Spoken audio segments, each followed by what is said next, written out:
Pode scream.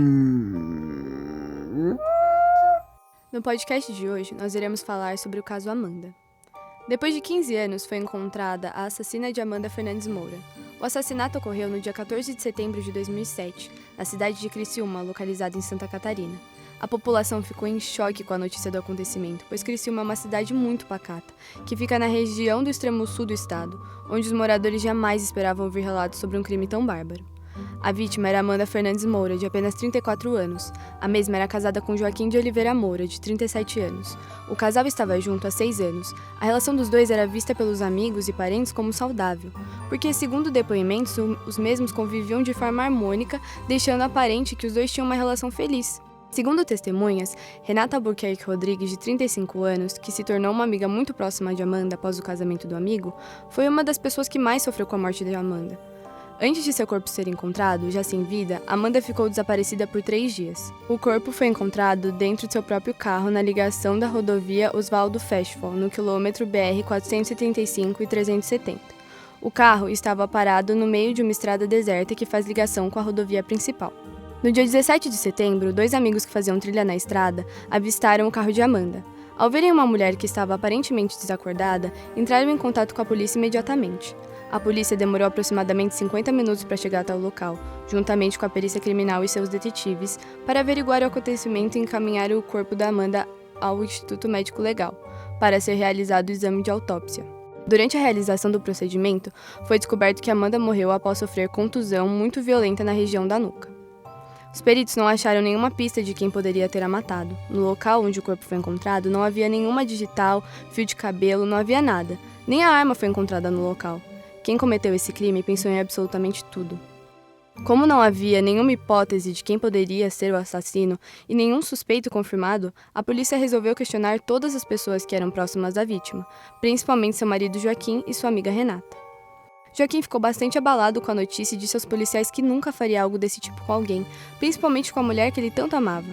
O mesmo não mostrava nenhum sinal de nervosismo ou medo e tinha também um álibi. Estava com seu primo na hora em que Amanda foi morta. Renata foi a próxima a ser questionada pelos investigadores.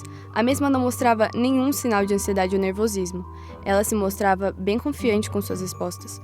O único sinal que a mulher dava era de estar muito abalada pela morte da sua melhor amiga.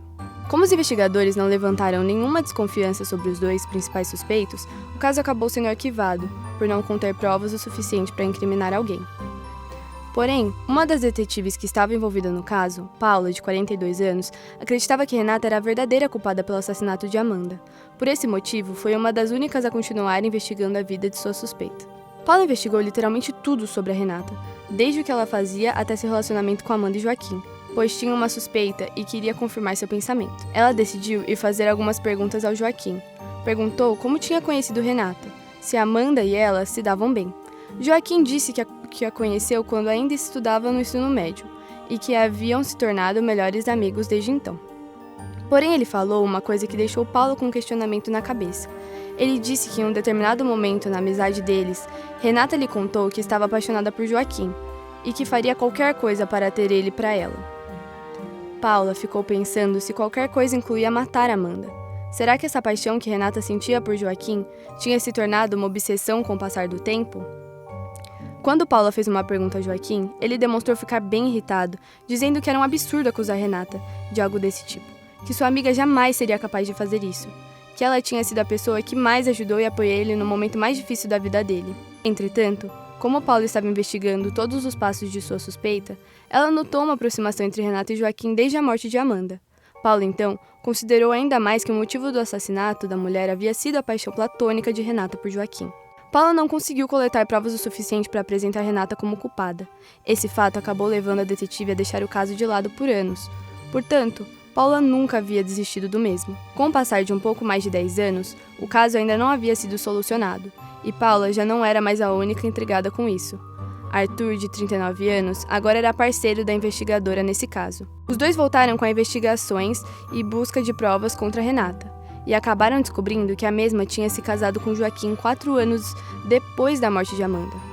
Essa nova descoberta apenas acabou confirmando a suspeita dos 2 detetives. Eles levaram esses acontecimentos para seus parceiros de equipe, que acreditavam que valeria a pena conseguir um mandato para investigar a casa do casal em busca de provas para declarar Renata oficialmente como culpada pela morte de Amanda. E agora, com Paula e Arthur juntos no caso, conseguiram um mandato e foram para a casa do casal. Porém, a casa estava vazia, e então começaram a vasculhar todos os cantos em busca de alguma pista ou algo que confirmasse a hipótese de Paula. Olhavam embaixo da cama, nas gavetas, em todo canto, mas não achavam nada. Arthur queria desistir e dizia para Paula que não iriam achar nada, e queria que ela aceitasse a ideia de que talvez ela possa estar errada. Mas Paula tinha uma ambição e seguia procurando a todo custo, até que atrás de um quadro do casal tinha um pendrive empoeirado. E claro, para Paula podia ser uma grande pista, e ela sentia estar muito perto de resolver o caso.